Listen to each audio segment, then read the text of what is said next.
আর এবার যে খবরে নজর রাখবো, শুরু হয়ে গেল জনগণনা। সূচনা করলেন মুখ্যমন্ত্রী।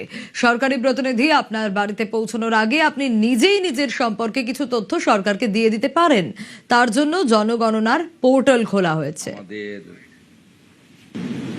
এবারের সেন্সাসে দুটি গুরুত্বপূর্ণ বিষয় আমরা সবাই জানি। 100% ডিজিটাল সেন্সাস হচ্ছে, আর তার সাথে সাথে সেলফ এনুমারেশন অর্থাৎ স্বগণনা, এটাও প্রথমবারের মতো হচ্ছে। আমি রাজ্যের মুখ্যমন্ত্রী হিসেবে নিজে করলাম, আমি গোটা রাজ্যের জনগণকে এই কাজে সেন্সাস কর্মীদের সহযোগিতা করার জন্য আপনাদের কাছে আবেদন করছি। আপনারা নিজেরাও স্বগণনা অর্থাৎ সেলফ এনুমারেশন যে সুবিধা সেটা আপনারা গ্রহণ করবেন। ac.census.gov.in এর মাধ্যমে 1 থেকে 15 আগস্ট 2026 পর্যন্ত পরিবারের তথ্য অনলাইনে জমা দিতে পারবেন। এই তথ্য সম্পূর্ণ গোপনীয়, আইনগতভাবে সুরক্ষিত। জনগণনার পোর্টালে সেলফ এনুমারেশনে কিভাবে নিজের তথ্য পূরণ করবেন, সরকারের প্রতিনিধি আপনার বাড়িতে পৌঁছানোর আগেই কিভাবে নিজের কাজ এগিয়ে রাখবেন, মানচিত্রে নিজের বাড়ি সরকারকে চিনিয়ে দেবেন কি করে, দেখে নিন। কিভাবে self enumeration? https://ac.census.gov.in A log in করতে হবে।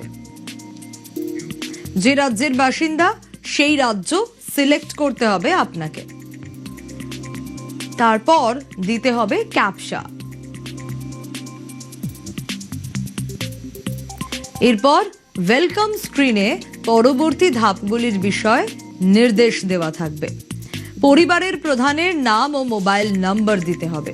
পছন্দের ভাষা তালিকা থেকে নির্দিষ্ট করে দিতে হবে। মোবাইলে যাওয়া ওটিপির মাধ্যমে এবার তা যাচাই হবে।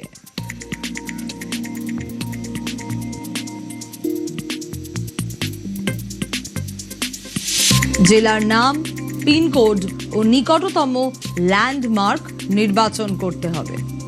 মানচিত্রে একটি মার্কার ল্যান্ডমার্ক নির্দেশ করবে। সেই মার্কারটি টেনে নিজের বাড়ির ওপর নির্দিষ্ট করতে হবে। তারপর গৃহ তালিকা প্রস্তুতকরণের পেজ খুলবে। আর এরপরই পরিবারের সব তথ্য ফর্মে পূরণ করতে হবে। সব তথ্য পূরণের পর প্রিভিউয়ে যাচাই করে নিতে হবে। আর তথ্য যাচাই হয়ে গেলেই সেভ অথবা সাবমিট করতে হবে। আর এই সাবমিটের পরই এইচ দিয়ে শুরু 11 অঙ্কের এসি কোড আসবে। সেই এসি কোড SMS, ইমেলের মাধ্যমেও পাঠিয়ে দেওয়া হবে। বাড়িতে জনগণনা করতে এলে তখন এই এসি কোডটাই আপনাকে বলতে হবে।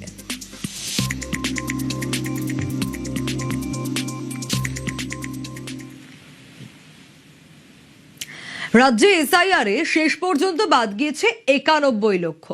এদের মধ্যে 20 লক্ষ ট্রাইব্যুনালে আবেদনই করেননি। এই বিস্ফোরক তথ্য জানিয়েছেন খোদ মুখ্যমন্ত্রী। ভারতের নাগরিক সেজে ঘুরে বেড়ানো অনুপ্রবেশকারীদের ধরতে গত বছর ইমিগ্রেশন অ্যান্ড ফরেনার্স অ্যাক্ট চালু করে কেন্দ্রীয় সরকার। শনিবার মুখ্যমন্ত্রী এই আইনের কথা বললেন।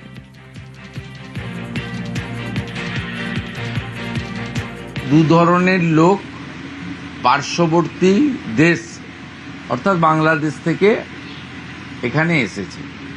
একটা অবৈধ অনুপ্রবেশকারী, তারা এই দেশে বা এই রাজ্যে থাকবেন না, তাদেরকে ফেরত পাঠানো হবে সতর্কতার সঙ্গে এবং যাচাই বাছাই করে।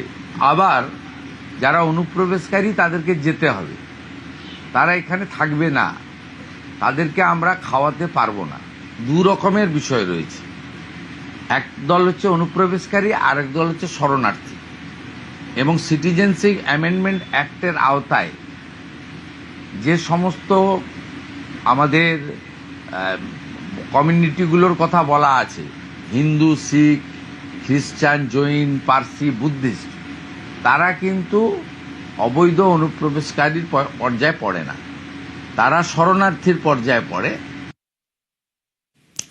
এবার আমরা আপনাদের বলবো কলকাতা হাইকোর্টের একটি রায়ের কথা। ইমিগ্রেশন অ্যান্ড ফরেনার্স অ্যাক্ট, যে অ্যাক্টে গ্রেফতার নাসির মোল্লা। 18 জুন 2026 নাসির মোল্লাকে পুলিশ গ্রেফতার করে।